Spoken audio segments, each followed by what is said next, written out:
Hello ಎಲ್ರಿಗೂ ನಮಸ್ಕಾರ. Welcome to my channel. ಇವತ್ತಿನ ಕ್ಲಾಸಲ್ಲಿ ನಾವು role of public finance in economic development ಅಂತ ಅಂದರೆ ಎಕನಾಮಿಕ್ ಡೆವಲಪ್ಮೆಂಟಲ್ಲಿ ಪಬ್ಲಿಕ್ ಫಿನಾನ್ಸ್ ಅನ್ನೋದು ಯಾವ ಥರ ಪಾತ್ರವನ್ನು ವಹಿಸುತ್ತೆ ಅನ್ನೋದ್ರ ಬಗ್ಗೆ ತಿಳ್ಕೊಳ್ಳೋಣ. ಬನ್ನಿ, let's start a video. First one, saving and investment. Due to increase in population, rate of saving is very low and higher consumption. Rich people spend on luxury goods and most of their income is utilized on unproductive consumption. To reduce on spending on luxury goods, higher taxes are imposed and high taxes also imposed on the higher income group. Savings and investment ಅಂತ ಅಂದರೆ population ಅನ್ನೋದು increase ಆಗೋದ್ರಿಂದ rate of savings ಏನಾಗುತ್ತೆ, ತುಂಬಾ ಕಮ್ಮಿ ಆಗುತ್ತೆ, consumption ಅನ್ನೋದು ಜಾಸ್ತಿ ಆಗುತ್ತೆ. ಸೊ ರಿಚ್ ಪೀಪಲ್ ಏನಿರ್ತಾರೆ ಅವರು ಲಕ್ಸುರಿಯಸ್ ಗೂಡ್ಸ್ ಮೇಲೆ ತುಂಬಾ ಸ್ಪೆಂಡ್ ಮಾಡ್ತಾರೆ. ಅವ್ರಿಗೆ ಬರ್ತಕ್ಕಂಥ ಇನ್ಕಮ್ನ ಅವರು ಅನ್ಪ್ರೊಡಕ್ಟಿವ್ ಕನ್ಸಂಪ್ಷನ್ಗೆ ಬಳಸ್ತಾರೆ.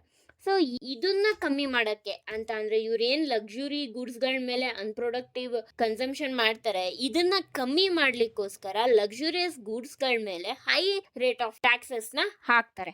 ಬರೀ ಗೂಡ್ಸ್ಗಳ ಮೇಲೆ ಅಂತ ಅಲ್ಲ, ಈ ಯಾರು ಹೈಯರ್ ಇನ್ಕಮ್ ಗ್ರೂಪ್ ಇರುತ್ತಲ್ಲ ಅವ್ರಿಗೆಲ್ಲ ಹೈ ರೇಟ್ ಆಫ್ ಟ್ಯಾಕ್ಸಸ್ನ ಹಾಕ್ತಾರೆ.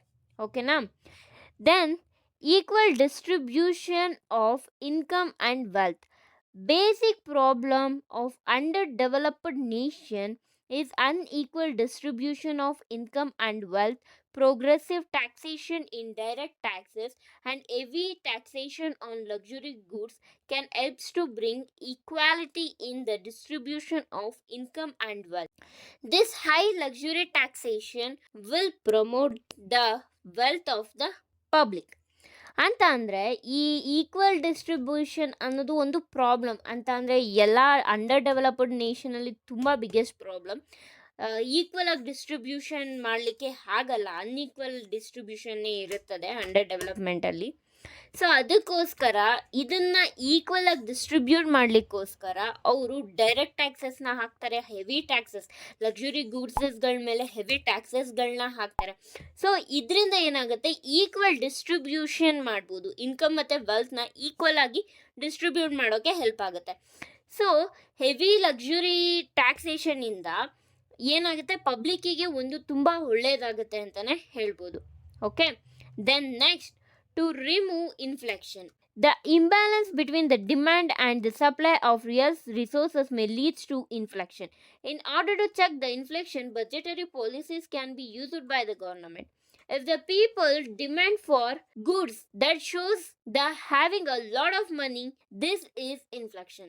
So the government apply various high tax policies. Okay, remove ಅಂದ್ರೆ ಇನ್ಫ್ಲೇಷನ್ನ ತೆಗೆಯೋಕೆ.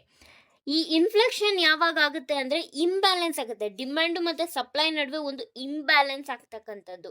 ಓಕೆ, ರಿಯಲ್ ರಿಸೋರ್ಸಸ್ ಅದನ್ನು ಏನಂತ ಕರಿತೀವಿ, ಇನ್ಫ್ಲೇಷನ್ ಅಂತ ಹೇಳಿ ಕರಿತೀವಿ. ಸೊ ಇನ್ಫ್ಲೇಷನ್ನ ಚೆಕ್ ಮಾಡಲಿಕ್ಕೋಸ್ಕರ ಬಡ್ಜೆಟರಿ ಪಾಲಿಸೀಸ್ನ ಗೌರ್ನಮೆಂಟು ಯೂಸ್ ಮಾಡುತ್ತೆ.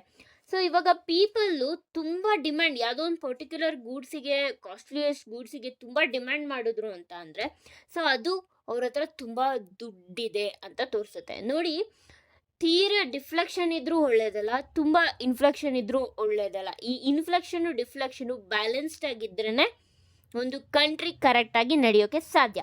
ಇವಾಗ ಎಲ್ಲರೂ ಎಂಪ್ಲಾಯ್ಮೆಂಟ್ ಸಿಕ್ತು, ಎಲ್ಲರೂ ವರ್ಕಿಗೆ ಹೋಗ್ತಿದ್ದಾರೆ, ಎಲ್ಲರೂ ಜಾಬ್ ತಗೊಂಡ್ರು, ಒಳ್ಳೆ ಸ್ಯಾಲ್ರಿ ಎಲ್ಲರಿಗೂ ಬರ್ತಿದೆ ಅಂತ ಅಂದರೆ ಎಲ್ಲರೂ ಒಂದು ಪರ್ಟಿಕ್ಯುಲರ್ ಪ್ರಾಡಕ್ಟ್ಸ್ಗಳಿಗೆ ಅವ್ರ ಬೇಸಿಕ್ ನೀಡ್ಸ್ಗಳನ್ನ ಫುಲ್ಫಿಲ್ ಮಾಡಲಿಕ್ಕೆ ಸ್ಟಾರ್ಟ್ ಮಾಡ್ಕೊಳ್ತಾರೆ.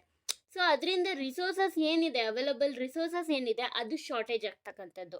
ಸೊ ಈ ಇನ್ಫ್ಲೇಷನು ಡಿಫ್ಲೆಕ್ಷನ್ ಏನಿದೆ ಇದು ಬ್ಯಾಲೆನ್ಸ್ಡ್ ಆಗಿರಬೇಕು.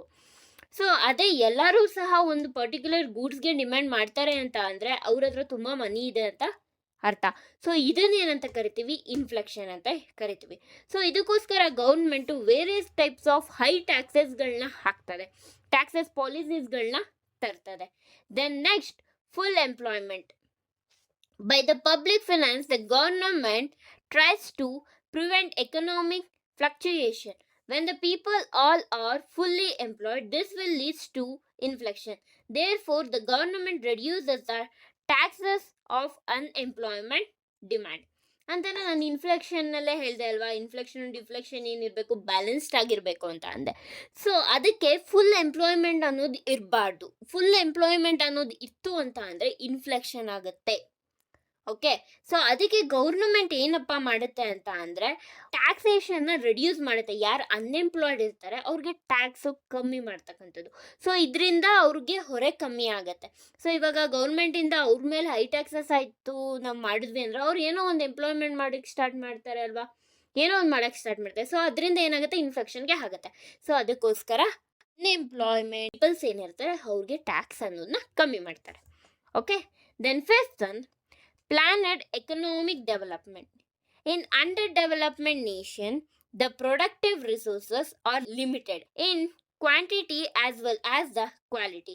So through the public finance, valuable helps to provided for making the development in planned way. This helps to balance the revenue and expenditure in order to develop economy. ಅಂತ ಅಂದರೆ planned economic ಡೆವಲಪ್ಮೆಂಟ್ನ ಒಂದು ಕರೆಕ್ಟಾಗಿರ್ತಕ್ಕಂಥ plan ಮಾಡ್ಬೋದು. ಈ under development Nations ಏನಿರ್ತಾರೆ ಅವ್ರಿಗೆ productive resources ಎಲ್ಲ ಏನಾಗಿರುತ್ತೆ, limited ಆಗಿರುತ್ತೆ. ಕ್ವಾಲಿಟಿಯಲ್ಲಿರ್ಬೋದು ಅಥವಾ ಕ್ವಾಂಟಿಟಿಯಲ್ಲಿರ್ಬೋದು. ಸೊ ಅದಕ್ಕೋಸ್ಕರ ಈ ಪಬ್ಲಿಕ್ ಫಿನಾನ್ಸ್ ತುಂಬ ವ್ಯಾಲ್ಯೂಯಬಲ್ ಆಗಿದೆ. ಯಾಕೆ ಅಂತ ಅಂದರೆ ಇದರಿಂದ ಒಂದು ಕರೆಕ್ಟಾಗಿರ್ತಕ್ಕಂಥ ಡೆವಲಪ್ಮೆಂಟ್ ಮಾಡೋಕ್ಕೆ ಒಂದು ಕರೆಕ್ಟ್ ಪ್ಲ್ಯಾನ್ ಮಾಡ್ಬೋದು, ಒಂದು ವೇನ ಕ್ರಿಯೇಟ್ ಮಾಡ್ಬೋದು.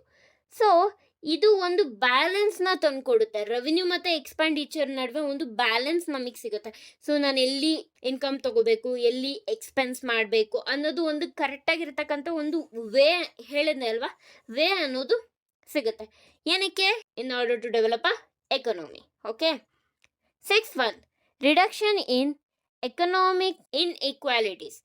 Reduction in economic inequalities by imposing heavy taxes on the richest section of the society and spend the income on required poor people, like providing cheap food, cheap house, employment and free medical relief. ಅಂತ ಅಂದರೆ economic ಅಲ್ಲಿ ಒಂದು inequality create ಆಗಿರುತ್ತೆ.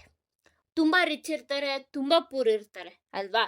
So ಏನು ಮಾಡ್ತದೆ ಅಂದರೆ government heavy ಟ್ಯಾಕ್ಸಸ್ಗಳನ್ನ rich ಪೀಪಲಿಂದ ಏನಿದೆ ಅವರಿಂದ ದುಡ್ಡನ್ನ ಕಲೆಕ್ಟ್ ಮಾಡಿ ಹೈ ಟ್ಯಾಕ್ಸಸ್ಗಳನ್ನ ಹಾಕಿ ಅವರಿಂದ ಒಂದಿಷ್ಟು ದುಡ್ಡು ಬರುತ್ತೆ. ಆ ದುಡ್ಡನ್ನ ಇವರು ಸ್ವಲ್ಪ ಸೊಸೈಟಿಗೆ ಇನ್ವೆಸ್ಟ್ ಮಾಡ್ತಾರೆ. ಅಂತ ಅಂದರೆ ಕೆಲವೊಬ್ರು ತುಂಬ ಪೂರ್ ಸೆಕ್ಷನ್ ಇರ್ತಾರೆ, ಅವ್ರಿಗೆ ಒಂದು ಎಂಪ್ಲಾಯ್ಮೆಂಟ್ ಆಪರ್ಚುನಿಟಿ ಕೊಡೋದಿರ್ಬೋದು, ಅಥವಾ ಅವ್ರಿಗೂ ಒಂದೊಳ್ಳೆ ಹೌಸ್ ಫೆಸಿಲಿಟಿ ಕೊಡ್ತಕ್ಕಂಥದ್ದು, ಮತ್ತು ಫ್ರೀ ಮೆಡಿಕಲ್ ರಿಲೀಫ್ ಕೊಡ್ತಕ್ಕಂಥದ್ದು, ಎಜುಕೇಷನ್ನು, ಇದೆಲ್ಲ ಗೌರ್ಮೆಂಟ್ ಕೊಡುತ್ತೆ. Then seventh one, optimum utilization of resources. Optimum utilization of resources are made by the government by adopting proper monetary and fiscal policy. This will help the government to utilize the resources optimally. ಇಲ್ಲಿ ರಿಸೋರ್ಸಸ್ಗಳು ಏನಿದೆ government ಏನು ಮಾಡುತ್ತೆ, ಈ monetary ಮತ್ತು fiscal ಪಾಲಿಸಿನ adapt ಮಾಡ್ಕೊಳ್ಳೋ ಮುಖಾಂತರ ಗೌರ್ನಮೆಂಟ್ಗೆ ಒಂದು help ಆಗುತ್ತೆ. ರಿಸೋರ್ಸಸ್ಗಳನ್ನ ಆಪ್ಟಿಮಮ್ ಆಗಿ ಕರೆಕ್ಟಾಗಿ ಯುಟಿಲೈಸ್ ಮಾಡ್ಕೊಳ್ಳೋಕ್ಕೆ ಹೆಲ್ಪ್ ಆಗ್ತದೆ. ಓಕೆನಾ, this is all about the role of public finance in economic development. ಇನ್ನೂ ನಿಮಗೆ ಈ ವಿಡಿಯೋ ಇಷ್ಟ ಆಗಿದರೆ ಪ್ಲೀಸ್ ಲೈಕ್ ಮಾಡಿ, ಶೇರ್ ಮಾಡಿ, ಕಮೆಂಟ್ ಮಾಡಿ ಆ್ಯಂಡ್ ಸಬ್ಸ್ಕ್ರೈಬ್ ಆಗೋದನ್ನು ಮಾತ್ರ ಮರಿಬೇಡಿ. ಅದ್ರ ಜೊತೆ ಪಕ್ಕದಲ್ಲಿರೋ ಬೆಲ್ ಐಕಾನ್ನ ಕ್ಲಿಕ್ ಮಾಡಿ, ಅದರಲ್ಲಿ ಆಲ್ ಅನ್ನೋ ಆಪ್ಷನ್ನ ಸೆಲೆಕ್ಟ್ ಮಾಡಿ. ಸೊ ಅದರಿಂದ ನಾನು ಹಾಕೋ ಎಲ್ಲ ವಿಡಿಯೋಸು ನಿಮಗೆ ಬರುತ್ತೆ, ನೀವೇ ಫಸ್ಟ್ ನೋಡ್ಬೋದು. ಇದೇ ಥರ ಹೊಸ ಹೊಸ ಕಾನ್ಸೆಪ್ಟ್ ಬಗ್ಗೆ ನಾನು ವಿಡಿಯೋನ ಅಪ್ಲೋಡ್ ಮಾಡ್ತೀನಿ. ಪ್ಲೀಸ್ ನನ್ನ ಚಾನಲ್ನ ಸಬ್ಸ್ಕ್ರೈಬ್ ಆಗಿ. Thank you one and all. Have a nice day. Bye.